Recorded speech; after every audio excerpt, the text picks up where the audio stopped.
Okay. I think we're recording. All right, so I think, what is this? Is this the third session now? I think this is the third session.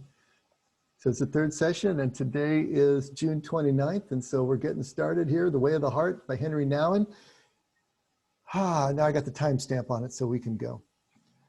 We left off on page 23, and I want to back up one paragraph to page 22, and let's start over there. Was there anything that anyone wanted to mention before we get started? Anything you've been thinking about? Anything you want to talk about? I just have a quick question. Sure. I'm reading it on my phone. Can you let me know what the paragraph is so I can find it that way? It would, can you find the section, the compulsive minister? Yeah, yes. Okay.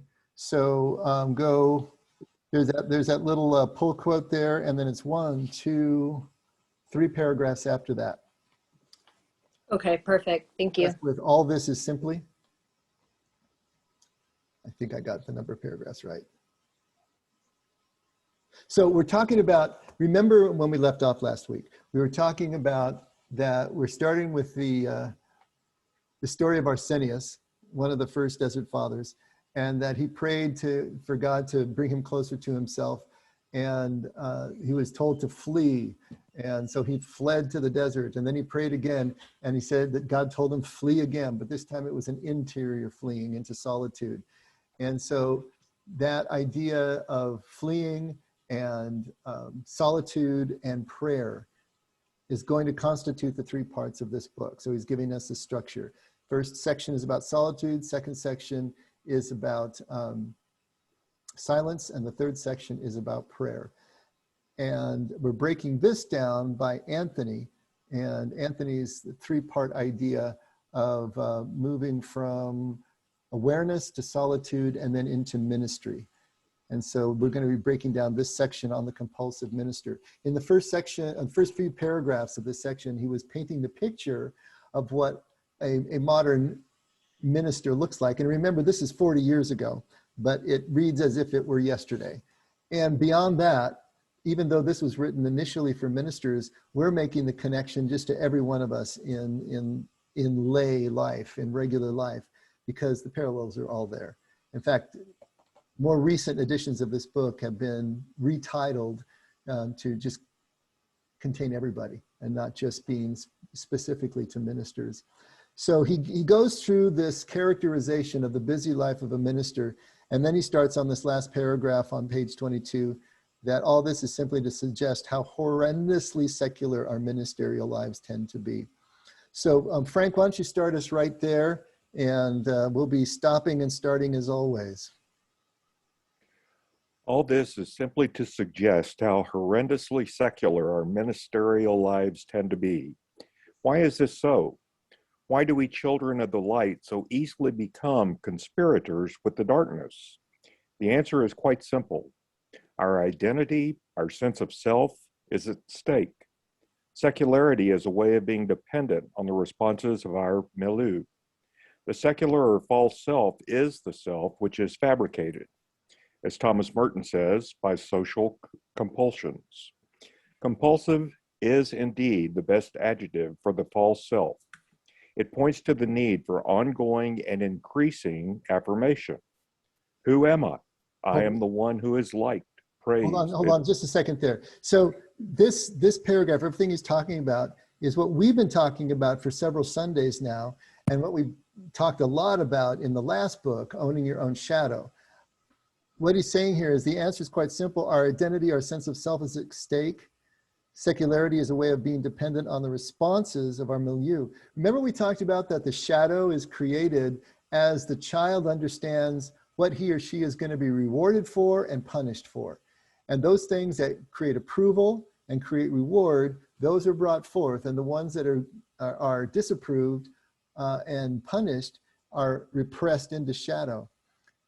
This becomes our set of core beliefs, those beliefs that are unconscious, that we carry around with us and really are coloring all of our decisions, coloring our attitudes, and coloring our experience of our moments, even though we don't even realize it. To us, it's just the way things are. We don't even think about these things. But this compulsion that he's talking about, the compulsion to be busy, the compulsion to be liked, the compulsion to do everything that we do in order to get the reflection from the people and the culture around us that is to our advantage, to minimize pain and to maximize advantage, is all of what he's talking about here. And it has to do with the shadow, it has to do with the ego, it has to do with these core beliefs. And the thing to understand is that we don't know that they're in operation. They're operating under the radar. And so to get a handle on these, to bring them up to the surface where we can realize what's in action, and then do the work that we can do to reprogram ourselves. That's the whole point of contemplation. It's the point of psychodynamic therapy.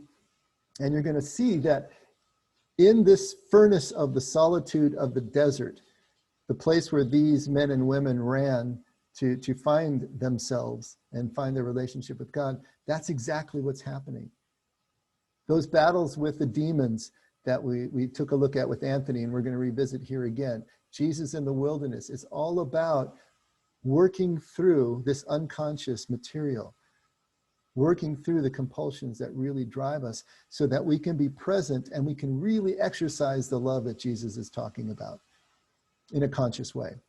So this is what this paragraph is pointing to. You know, those three compulsions that actually Henri Nouwen is going to talk about at the beginning of the next chapter. Those three temptations are the classic renditions of the compulsions that drive all of us as human beings. I think that's all I have to say about that. Anyone thinking something? Want to comment on it? All right, let's keep going. Who am I, Frank? Who am I? I am the one who is liked, praised, admired, disliked, hated, or despised. Whether I'm a pianist, a businessman, or a minister, what matters is how I am perceived by my world. If being busy is a good thing, then I must be busy. If having money is a sign of real freedom, then I must claim my money. If knowing many people proves my importance, I will have to make the necessary contacts.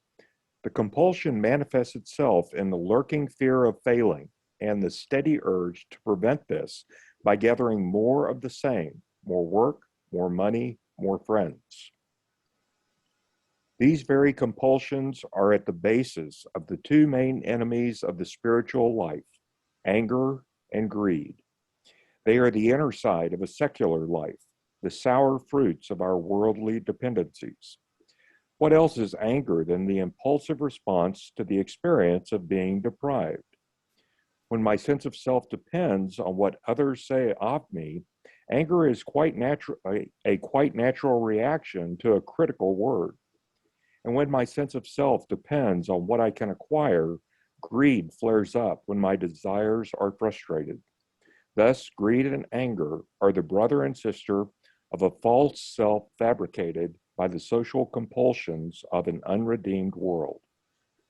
So when we listen to that, kind of sounds like a generalized codependence, doesn't it? I mean, it's kind of being codependent with society at large and doing whatever we can to keep what we need flowing toward us. And we're living fully in the reflection of what we get back from the people and the culture around us. And of course, he's talking about ministers here, but I think hopefully you're all finding some places you can relate. Is it sounding relatable?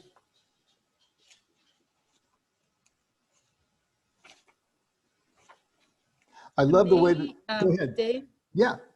I'm a lot more comfortable with the word motivations rather than compulsions.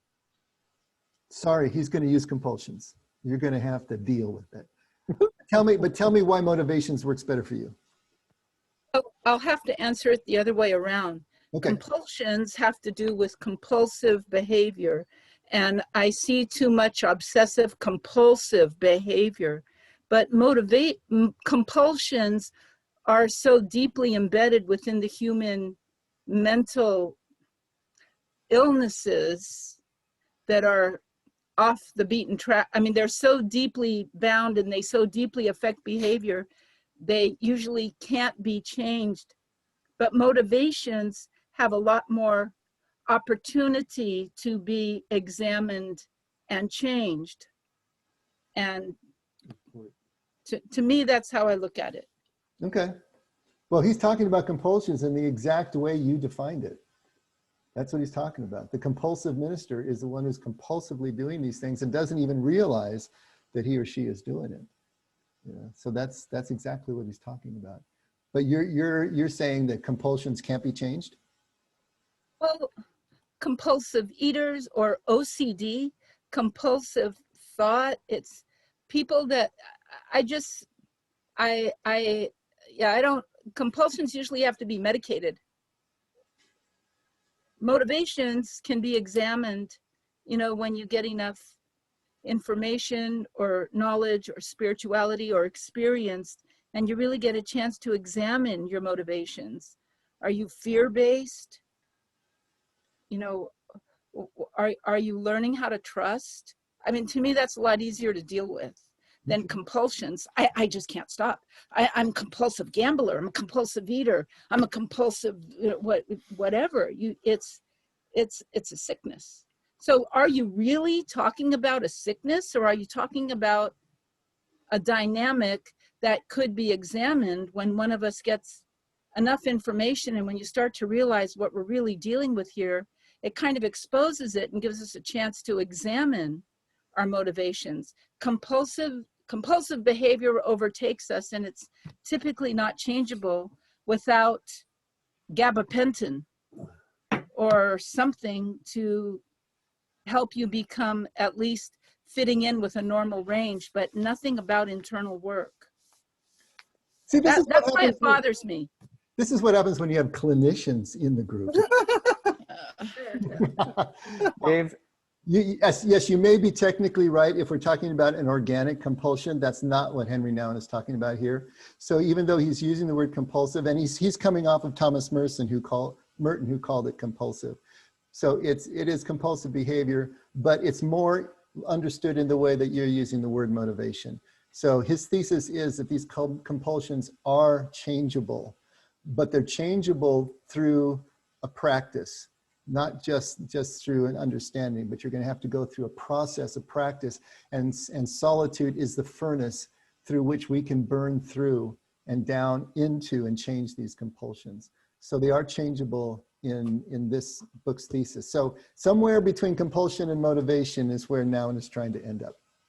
Okay, but I get your point. Your point is well taken. Bill? Dave, I was going to say, it seems like, the ministers that are part of this group that he's writing this coming from are in much more of a fishbowl than most of us, and are living in a position that is got a huge amount of expectations placed upon it by the congregation that these people serve. And I'm having a little bit of, I can relate to that a little bit more, what he's talking about, of how much more focused as a pastor they would have to be of not, I marvel at how you can be patient with all of us in the criticism that is foisted at a pastor, and a pastor's wife for that matter, probably even worse. Mm-hmm. But I personally don't feel this quite as acutely in some of the compulsion or motivation as you're saying. I'm probably more convicted by my motivation of stretching too far and dragging people along with me while I'm trying to achieve something that is kind of over the top, maybe okay for me to pursue it, but it's not necessarily what I can expect of others. But I still have to examine the motivation, like you're talking about, mm-hmm. of why am I doing it? I think that's fair enough. Yeah, go ahead. Is he talking of more of a universal compulsion, or does that change from worldview and cultural aspects?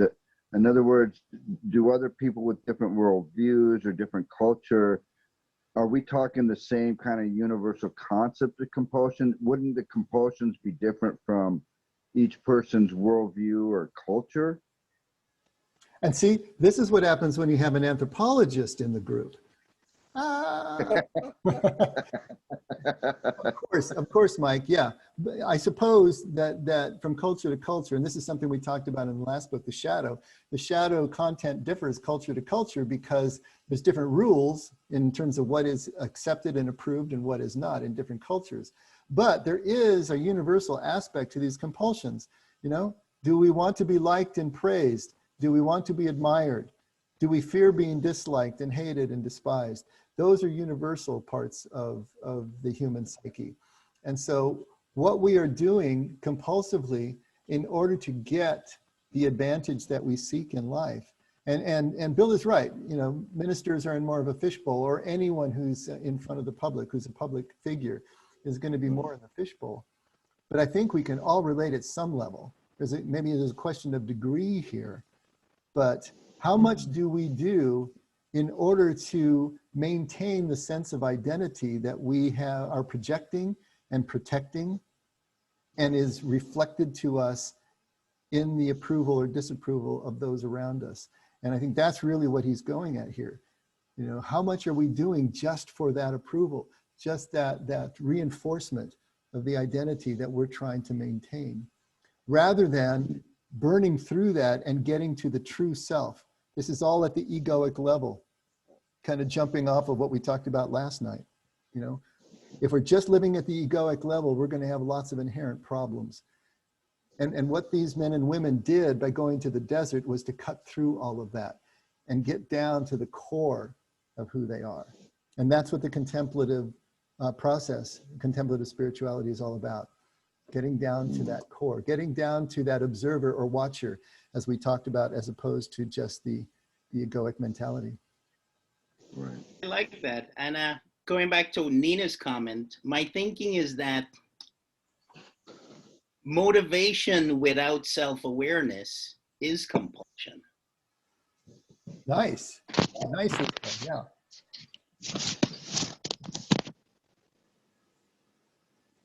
Way to put it, Bill. Was that all, William? Just that one little gem and you're done. Woo, nice. I just wanted to add a little bit too. I really related to this paragraph a lot, and I like how you put it as how you said it was an extreme example of codependency, because I never really considered myself codependent until someone pointed it out earlier this year. I'm codependent as like I don't really listen to like my inner guidance, but I do listen to what everybody else says, and I kind of hook onto that instead of try to figure out like what's true for me.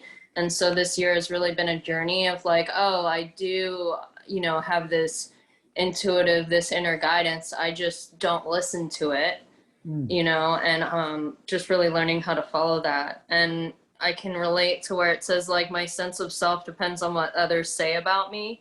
That anger is quite a natural reaction, because I didn't think I was angry on the outside, but like I would have all these resentments and just the way that I would think about people, you know, the thoughts that I was having clearly showed how actually angry I was. And then this idea of like my sense of self depends on what it can acquire, right? Like, do I believe I'm good at my job? Do I believe I'm a good barber and worthy of, you know, the job that I have and stuff like that, you know, instead of knowing that I'm already, you know, good enough. So I can see how I can start getting resentful and be like, man, wish I had what that person had, and think they're better than me because I just wish I was, you know, more far ahead in life than I actually am. So yeah, I could just relate a lot. And I think it is a compulsion, right? Because I like looked up that word too, and it's something that we're not motivated to do, you know, and I don't think it's anything that I ever thought that I was doing before. It was something that was like super subconscious, you know, and for me, compulsion is something that happens on a spiritual level, and then it manifests in me like picking up drugs or acting out by working out obsessively, or, you know, in other ways that turn into behavior. But it's this, I don't know, it feels like this spiritual like drive first, and it's like I get detoured and I'm looking for God and peace, and I like try to find it somewhere else instead, and it turns into this really negative compulsion, if that makes sense. Does. Absolutely. Yeah, well said. Does compulsion have to be viewed in a negative aspect? I mean, is there positive compulsion? You know, our love for Jesus, our want to do good. Is there always this stigma attached to a compulsive nature? There are many ministers and missionaries and whatnot that are out there on the front lines that view this as a compulsive type of behavior, which is not necessarily negative. Usually we hear compulsive, we tend to turn to this negative aspect of addiction, you know, whatever it may be. There is a positive aspect of compulsion, isn't there? Not in the way we're using it.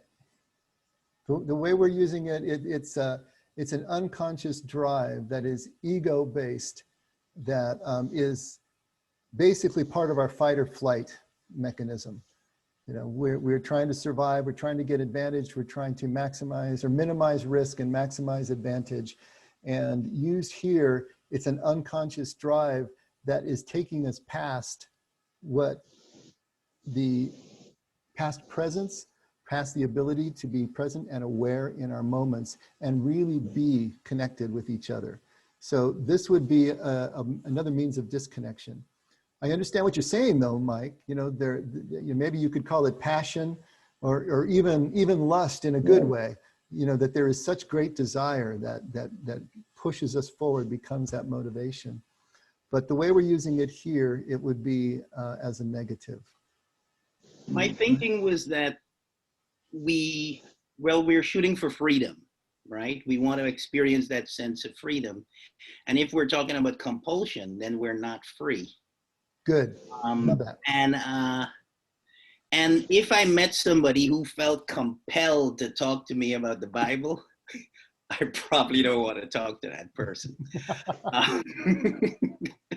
But I would gladly engage in a conversation if it came up organically, and you know what I mean? Yeah. But like compulsive religious types, I've had a few of those in the family over the years. No bueno. Does that make sense, Mike? Yeah, I mean, we have to differentiate between passion and compulsion, I suppose. Mm-hmm. Yeah. You know, if we're passionate about something, we're motivated to do it, but we're still consciously aware of the choices we're making and that we can choose what is going to be the best for everyone affected by our choices, then that's not going to be a problem. But like William said, if you're compelled to do it, if it's a compulsion and you are basically bulldozing everything in your way to get to whatever the compulsion is leading you toward, that's not a good recipe for relationship, for love. And you are not free. You are enslaved by your compulsions. And so that was a great point. What if your compulsion is motivated by trying to show the love of Christ? You know, Christ said, you know, love the Lord your God with all your heart, mind, and soul, and love others as you'd love yourself. If that was your motivation or compulsion, would that be not okay? I'm not sure I'm wording that right. It all depends on the fruit. Jesus said you're going to know the prophets by their fruit. And so how many people have said that they're motivated by the love of Jesus and they go through like Sherman's March to the Sea, you know, burning everything in sight and ruining relationships as they go. It would depend on the nature of the relationships that this person is capable of to see whether they're just justifying the compulsion or if they really are truly motivated by that in a consciously aware way. So yeah, I agree. You have to preserve relationships. You know, you always taught me that. Relationships will be the proof of the pudding. Absolutely. The quality of the relationships, especially the closest ones that the person has. Yeah. All right. Well, let's read a little bit more. See what other trouble we can get into here. Anger in particular seems close to a professional vice in the contemporary ministry. Pastors are angry at their leaders for not leading and at their followers for not following. They are angry at those who do not come to church for not coming, and angry at those who do come for coming without enthusiasm. They are angry at their families who make them feel guilty, and angry at themselves for not being who they want to be. This is not an open, blatant, roaring anger, but an anger hidden behind the smooth word, the smiling face, and the polite handshake. It is a frozen anger, an anger which settles into abiding resentment and slowly paralyzes a generous heart. If there is anything that makes the ministry look grim and dull, it is this dark, insidious anger in the servants of Christ. Wow. Wow. What a great paragraph that is. I mean, I Right. think he has captured it so well. And yes, he's talking about pastors and ministers here, but I'm thinking that we can all relate at some level. Steffi was just talking about the anger that characterized a lot of her compulsions, you know, and I think we've all felt this at in some way, shape, or form. It's I just really related to that paragraph. So, and here's the thing, we have learned to make anger kind of a virtue. We've learned to make our offense kind of a virtue, and our fight against evil a virtue. And yet the early church was all about becoming incapable of offense, you know, that you didn't get offended. You're going to read one of the great stories from the Desert Fathers and Mothers in this book about one monk who had ascended to the level that he took no notice of wickedness. He didn't get angry anymore at the things that people did or the sins, quote unquote, that they committed. He didn't even take notice of it. All he was about was providing what was needed at the moment for whoever was in his path at the time. If we can get to that point, then this kind of anger is just in the rear view, it dissipates. But as long as our ego is tied, our identity is tied to the things that are being frustrated, then anger is a natural result. Does that anger equate to resentment? It becomes resentment. Would there be an underlying like resentment, and that's why you're angry? Or the other way around, you get angry because you get your outcomes are frustrated, and that kind of simmers into a long-lasting. No, I think the resentment would come first. Like, you think so? It's more of a, like, what's that line in AA? Expectations are resentments waiting to happen. Like, once expectations are not met, the resentments come online, and that turns into anger over time. Right. Well, Nouwen's putting it the other way around. So maybe it can go either way. We can start with resentment and graduate to anger, or we can start with anger and simmer into resentment. He says it's a frozen anger, an anger which settles into abiding resentment and slowly paralyzes a generous heart. I think it can go either way. It just depends. It depends on the person. But yeah, William, you're right. It could go the other way just as easily. Perhaps they go hand in hand. Absolutely. Absolutely. Absolutely. If I was a pastor and I had people criticizing me after pouring my heart out to serve them, I would be angry at first, and then the resentment would be a constant fight. Why I wouldn't be in your spot, Dave. You know, it is difficult in the sense of, as a pastor, knowing who your friends are. You know, because people come into the church and you think they're their friends, but the churches to them are kind of an interchangeable part, and you're just part of the institution. You know, you're part of the architecture as pastor. And so there's been many times when I thought I had a friend in a person, but they just kind of would flip from church to church and sometimes not even say goodbye. So that's a hurt, a heartache.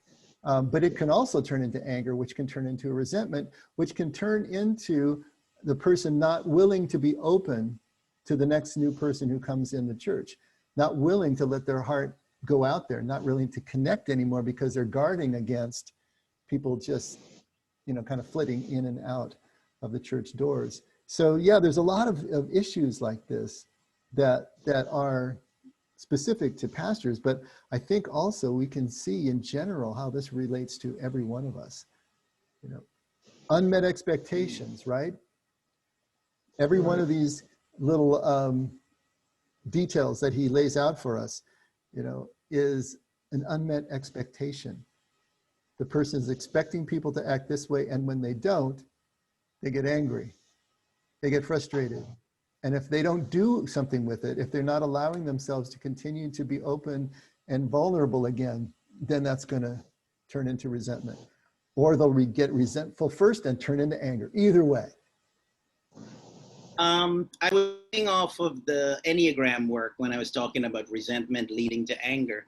And they define resentment as more of a cognitive part of this process, and the anger is the emotional part of it.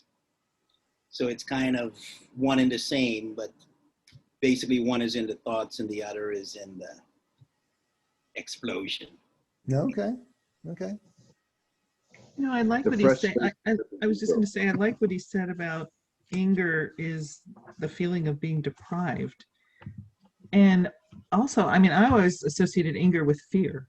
So usually if somebody's lashing out angry, you know, they're usually afraid of something, afraid of losing something, or afraid of something, you know, being taken away. Maybe it's deprivation and fear at the same time. Mm-hmm. But yeah, combo of both maybe. Absolutely. And everything. Deprivation and frustration of the ego. Mm-hmm. And it all comes back to fear at some level. Yeah, the fear of not getting what we need, not being able to survive, not knowing who we are, all those things. But he did a good job with that paragraph. I think he really captured it. Okay, why don't you finish the section there, Frank? It is not so strange that Anthony and his fellow monks considered it a spiritual disaster to accept passively the tenets and values of their society. They had come to appreciate how hard it is, not only for the individual Christian, but also for the church itself to escape the seductive compulsions of the world. What was their response? They escaped from the sinking ship and swam for their lives.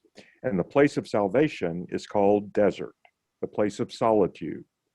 Let us now see what this solitude did to them. So the irony here is that as long as the church was persecuted, and remember, it was persecuted for the first 150 years or so after the crucifixion, all right? As long as the church was persecuted, it stayed fairly pure. It stayed fairly close to the ground. It stayed fairly spiritually thriving, even in the face of the persecution. And most importantly, I think it stayed relevant to the people's lives for 150 years. And maybe it was because they were denied the social approval. If you really think about it, within the Roman Empire, Christianity was shadow, right? It was repressed. It was pushed down into the shadow. But those people practicing it, despite the persecution, were staying in this more vibrant place. So it wasn't until the age of martyrs, as the main witness, switched over to the age of the theologians, and from acting to thinking, and the church was allied with Roman power, that everything started going sideways. And I think that's what he's talking about here. The Desert Fathers and Mothers had come to appreciate how hard it is not only for the individual Christian, but also for the church itself to escape the seductive compulsions of the world. The church as an institution changed at that point. Once it was allied with Roman power, once it had the power of the Roman army behind it and the Roman infrastructure behind it, then they could act in ways that they never could while they were being persecuted. Now they have the opportunity to become corrupt and to become exactly like the culture around them. And it was at that point that these ones that were more pure at heart or were seeking something beyond what the church was now offering decided it was time to flee. So it's just kind of ironic. And Thomas Merton points that out in what we read last week from his introduction, that it was just when the Christian world was at its peak, the apex of its power, that these people jumped ship. And so it's, if you think about it, it's the same today. Often we hear about people bemoaning the fact that the church in the United States has become so lukewarm, has become just kind of tepid and not passionate anymore, maybe as Michael would say. And yet churches in other countries that are being persecuted right now are vibrant and thriving, and we look at the difference between the two. But I think if the church in the United States became persecuted, you would probably see this whole underground movement that would be full of passion again and be on fire again. There is something about the adversity that we face that changes. It is that furnace that we're talking. He's going to talk about the furnace of transformation. It's going through that furnace that changes us. And so there's something to be said for this idea here. In the 4th century, the church became compulsive, quote unquote, by being tied to secular power. And it no longer reflected Jesus' ideals or Jesus' teaching. It became something else entirely. And that's when these people left so that they could re-experience what was important to them. It would seem like the church today in America is kowtowing to the dictates of culture rather than what it appears that the Desert Fathers were trying to achieve. Yeah. Rather than affecting the culture in American, it seems like we're going the opposite way. We're letting culture dictate how we practice our way, our Christianity, our belief in Christ and what he wanted for us. Do you think that's correct? I think what's happening today is exactly what happened in the 4th century. The institution of the church became acculturated. And those who were looking for something pure had to leave it in order to find it again. And I think that's exactly what is happening today. Why are so many people leaving the church today? Why? I just heard a statistic that in 2007, 80% of the people in the United States identified as Christian. Today, it's down to 65%. That's an amazing statistic. The younger generation, the younger generations are increasingly not seeing themselves as Christian and don't have anything to do with Christianity anymore. So we're seeing the same phenomena. It's just that these people fled to the desert to practice something intensely and in a very conscious way in the solitude of the desert. And these people are not. They're leaving the church, but they're not necessarily. There are those who are, and they're trying to find other ways of practicing an authentic spiritual journey, as are we. I mean, that's kind of what this whole group is about, right? We're trying to find another way to practice outside of what we see as something that has gone too much into the culture. Is that because culture is pressuring people to leave? I'm not sure I'm wording that right. Why are people exiting? Is there no more power in the gospel of Christ, or are they just succumbing to the pressures of the cultural dictates of the present time? Anybody want to take a stab at that question? If people are leaving, then obviously they're not finding something within the realm of our belief system. They're leaving because what? They no longer believe in the ethics and morals of Christianity, or they're being so pressured to be accepted by the cultural aspects of our time that they just succumb to it. I mean, I'm not sure if I'm wording that right, but I hope I'm expressing what I'm thinking. Michael, they're not leaving it as much as they're not coming to it. Christians are Christians, but the younger generation is not being taught the same way we were. They're not coming to the church anymore simply because their foundation fundamentally is much different than ours was growing up. So it's not as much that Christians are leaving the church, it is as much as people are not coming to the church, and it's a newer generation. Does that help? Yeah. Now, what would our solution be to that then? How do we bring them back? Yeah, well, we bring them back by returning to a better sense of morality and parenting and example and all those wonderful things that we stood for once. We've got to get back to it from our level, and we have to teach it to those coming up, but we're not teaching it anymore. We're not bringing the new generation into the fold the way we were brought into the fold and taught a certain way. They're just not getting the lesson. But is that because we're afraid of not being accepted within the cultural norm of today? Oh, we're afraid of our children. We're afraid of our children. We don't. People don't teach their kids anymore. They don't have that dialogue, nor do they have that same liberty that our parents or grandparents had to teach us. Today, it's more of a confrontation between the youth, the younger generation, and us, the older generation.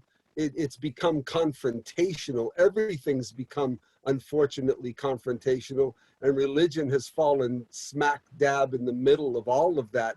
So we're losing that younger generation simply because they're not being properly exposed and properly taught, or they're not given the proper example even by their own families. William, can you jump in? Yeah, I was thinking about it more from the perspective of the 4 layers of spiritual development that you've talked about before, Dave. You know, we start with lawlessness, and then we move into religion, where you connect with the community and learn the rules of the community and things of that nature. And then the stage above that is the skeptic stage, where you begin to question the teachings of the religion or society's values and things of that nature. My experience has been most of the millennials that I've worked with are people who are on this spiritual quest, and they're questioning the religious tenets by which their parents raised them. So I see it, and it's like when you have somebody who's leaving the church, nobody likes the sound of that. This person is leaving the church, but the person might be leaving the church because they need to find their own way. You know, they need to do their 40 days and 40 nights in the desert, whatever that looks like. And a lot of these kids that I work with, I think they're in that skeptic stage. It's not that they've flushed Christianity down the toilet. It's just the packaging their parents presented them with was a little bit too rigid and didn't provide them with the freedom that a true spiritual quest is supposed to provide, I think. Bingo. So, Bingo. You know, and it's not like everything you said and everything Angelo said, like, I don't think it's one simple answer by any means. Like, yes, we have society pressuring the culture. And again, the first line of that paragraph there is Anthony and his fellow monks consider it to be a spiritual disaster to accept passively the tenets and the values of their society. So they recognize that just the natural acculturation process was bad for your spiritual seeking. I don't know if I paraphrased that correctly, but yeah, I think my impression is that the millennials who are rejecting the church today are going to find a better church tomorrow. And it's happening, like each of us go through these spiritual changes individually, but I think we go through it as a group culturally as well. And I believe with the internet and the exposure to new information and new ways of thinking and so on and so forth is creating this skeptic revolution that will lead to a generation of mystics to come. So I'm very optimistic. Ooh, generation of mystics. I love it. That's great.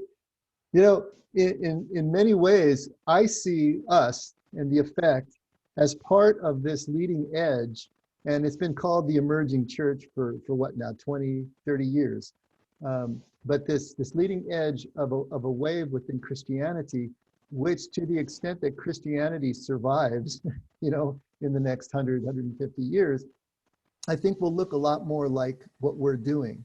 If you take the broadest historical outlook, and we're talking about the 4th century. So 1600 years ago, the church made a major shift by becoming part of the Roman Empire, part of the infrastructure.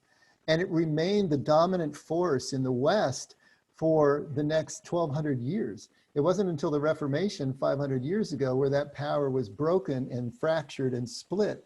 But Christianity, in terms of the Western traditions and tenets, hasn't changed much. So we're talking about a faith that's about 1500 years old, but how relevant is it anymore to people's lives? And when we talk about what we have done, we essentially at the Effect have left the church, haven't we? I mean, in many ways, we've left the church the way the nuns and the duns have when they say that I'm spiritual, but I'm no longer religious. I'm spiritual, but I'm not going to be part of an institutional church anymore, not a Christian church anyway. People going to Eastern religions, anything where they can start to find what starts to feel like an authentic spiritual journey for them again. We've sort of done the same thing, but we're still following Jesus to the best of our ability. So we haven't thrown the baby out with the bathwater, but we don't look like Christians to many mainstream Christians anymore either. And so this is, I think, part of the wave of what the change is going to be. And the present generation that is basically in charge of the Western church is going to need to die out. But who replaces that generation is going to be people that I think are moving in new directions. And we're kind of going back to the future, aren't we, in many ways? I mean, that's what we're trying to do. We're trying to go back to the original understanding of what Jesus said to his first followers and the way that they reacted and responded to that and the way that they lived their lives. We want the effect of that teaching to be imprinted on our lives. And so I think this is what's happening. And we can bemoan the process, but I don't think it's a bad process. I think it's what has to happen. There has to be a changing of the guard here, because the church has become something that I don't know that Jesus would recognize at this point. And certainly the Desert Fathers and Mothers didn't recognize it 150 years after the crucifixion. They had to leave to go find an authentic spirituality, which is why we're studying them right now. What is it that they were feeling? Why did they feel they needed to leave? And what did they find in the desert? That's relevant. Dave, this kind of snaps me back to a book I read at 16 when I first started to kind of become dissatisfied with churchianity. It was a book called How to Be a Christian Without Being Religious. And it was like, I snap right to that moment when I feel the younger generation feeling the same thing about churchianity. And even coming to California, I was so thankful for the interdenominational feel of it in a number of the evangelical churches, but at the same time, I've realized I became almost, I think one of you used the word rigid in my interpretation of what a Christian was supposed to be, and I was doing the same thing that I was trying to get away from at 16 when I first started following Christ and realizing I could have something more personal. And I think, isn't that the heart of what we're all looking for, is understanding that way of Jesus in a way that's relevant to us, not what I kind of listen to these Desert Fathers are starting to feel like the formalized church practice that lost their groundedness and authenticity, started to just become churchianity to them. Mm-hmm. Yes. I don't know, it just feels like it's the same thing. And yet it doesn't mean that we become silent. But it's like my parents were older when I was born, and they gave me freedom. And I really reflect on that now, and I'm thankful for that, because it let me process my own stuff. And that's what I think any of us at any age need to keep doing. And that's what we need to keep encouraging everybody. Shouldn't there be some sort of healthy action? I mean, maybe our generation now is not seeing enough of the gospel lived out through actual actions on our part. You know, they hear a lot of words, they hear a lot of plagiarism, they hear a lot of platitudes. You know, shouldn't, you know, even the Desert Fathers, shouldn't there have been some form of action or reaction to what they were seeking through the way they lived their lives? Is that what the missing element is? Is that not enough of the church is putting into practice what their words are saying. I think that's right, Mike. I think there's too many. Yeah, I really have come to appreciate the 12-step attraction versus promotion, because I am just getting so jaded on too many people talking all the time about what Jesus is and what Jesus is supposed to be to everybody else, and it's not, the fruit isn't obvious in them. Jesus's life reflected, everything he did reflected what he taught by just his doing. He didn't just talk and give out these parables. His very life reflected that what he was talking about.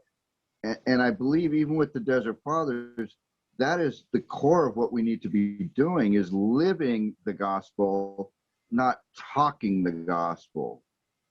Yeah, you're absolutely right, Right. Mark. And you're going to find that that's what the Desert Fathers are all about as you continue to read the book, is they are not about theology. They're not about abstract thought. They're about concrete action. You know, we're talking about the 12 steps, which is about concrete action. They're all about concrete action. And they're about integrity of action. And what the church has done is put the stake in the ground at the point of law and at the point of theological thought. And God's love is blowing all around in the breeze, rather than putting the stake in the ground at the point of the Father's love, which is what I believe Jesus was doing. He said, you are going to be my followers, and people will know you're my followers by your love, the love that you have from each other. Not any other litmus test that you can imagine. It's all about love and living it out in relationship. If that's present, then you're my followers, you know. But if not, then not. And so the church has lost that directive, has lost that new commandment, and moved in other directions, and has created a lot of irrational and really absurd doctrinal codes based on that, that people look at now and just say, this is abusive. This doesn't make any sense. And we need to make another choice somehow, some way. And so it's been a painful transition, but one that I do think is necessary. But what I am fighting to do, and I think what we're all fighting to do, is to let people know that they do not need to leave Jesus in order to have an authentic spiritual journey. Jesus is getting conflated with the cultural church and being thrown out with the church in many people's minds as being irrelevant or even abusive to their lives.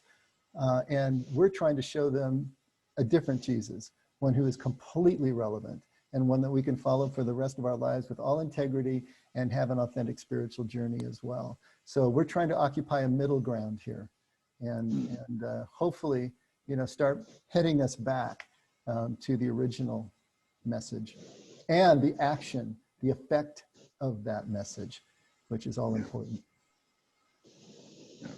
Wow, Agreed. we really got into it here.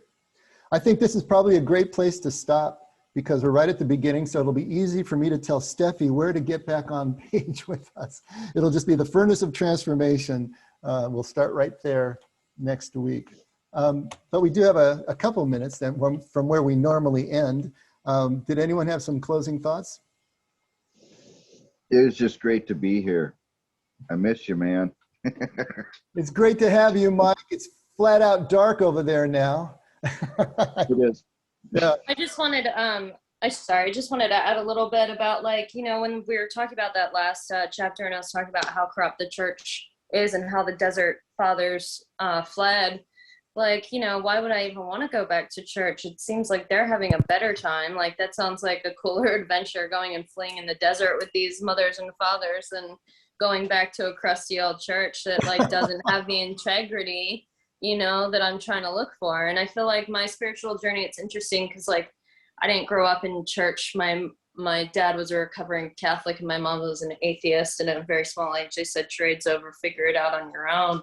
And I would go and talk to a lot of Christians and stuff, and I always would get turned away by, like, weird things. Like, one church I went to, I worked in Laguna, and they wanted me to pray for, like, the homosexuals in Laguna. And it's just stuff like that that makes me say, you know what, this isn't loving and this isn't Jesus. It makes me walk away from those churches. And the thing that compels me about what you guys are doing is that more contemplative experience. And I do feel like you are pointing out that there is Jesus, and we don't, like, I feel like the church has done us a huge disservice, you know, to the message of Jesus Christ. And I think that's really sad. And I think it's really important to have avenues like that, to where I think that my generation, the generations after me, are waking up, you know, and seeing this more contemplative way, you know, and hopefully we can help them get there and show that the church doesn't have anything to do with what this message is actually about.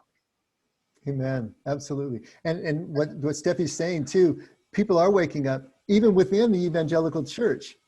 Contemplation is making an entrance into evangelical settings. And of course, the leadership is getting apoplectic about it. But the truth is that, you know, it's here to stay. It's coming back. Thomas Merton was one in the 50s who was instrumental in reintroducing contemplation to American Christians, because it had gotten completely lost. It was still somewhat present in the Catholic Church, but not to any kind of mainstream effect. And so here we are now, what, 70 years later, and we're finding that contemplation, mindfulness, and contemplative practice is coming back into the fore. Now, it's kind of coming back in some ways in kind of a pop psychology way, where it's contemplation light and mindfulness on phone apps and everything, which is a far cry from the kind of contemplative practice and experience that we're going to be reading about with these desert fathers and mothers. But it's a start. It's a start. And if we can keep those inroads going, I think that the church can be reinvigorated. But it may have to wait until people Steffi's age are in charge. So we'll see. Okay. It's that old adage. What's that? That old adage, you know, actions speak louder than words. Yeah. You know, people got to see through our actions, not through our yapping, you know. And there's so many ministers today that just yap, yap, yap, yap, and there's no fruit of that. It's through our actions that we form community. It's through our actions that we show our love. My opinion. You got it, man. Okay. Well, Frank, can you give us a prayer to close it off? Father, thank you for this night. Thank you for this time. Thank you for the people who went before us, that we can study their journey, learn from their journey, and see a fresh light, see you in a fresh light. So thank you for this evening. Thank you for this group, this community, this loving friends that we can be open with and honest with, and help us to take our faith, our relationship with you, and share it as best we can. We thank you and love you and pray it in Jesus' name. Amen. Amen. Amen. Okay, are we doing silly hats tonight, even though Danielle's not here? Steffi, have you seen our hats yet? What's that? I forgot mine. Yours is back here in California. Yeah, I forgot it. All right. Hi, Jerry. I'm sorry. Julie's got it going. Okay, Steffi, ready for this? The ears work. Yeah, see? So one of our members got one of these hats and just showed up with it. I'm telling Stephanie the story here. And we all laughed so hard that she decided to get hats for all of us. So she was mailing us all hats. And so we've been doing this for months now. And my thought is, it kind of keeps us humble. Oh my God, look at that. Seriously. Oh, William. Hi. All right. So cool. Good, Right. Good job, 3 William. months to join the party.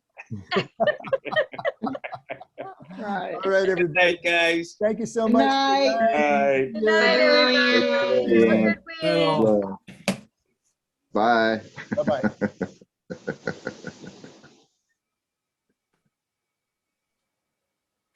Dave, Yes, I sent you a message. you did. Yeah, I don't know if I got it. on chat, on Zoom. Yeah. On Zoom? Oh, no, I didn't get it. Oh, wait, chat. I see a message there. I didn't have the window open. Sorry about that. It's okay. Let me see. What's tomorrow? Thursday. Thursday.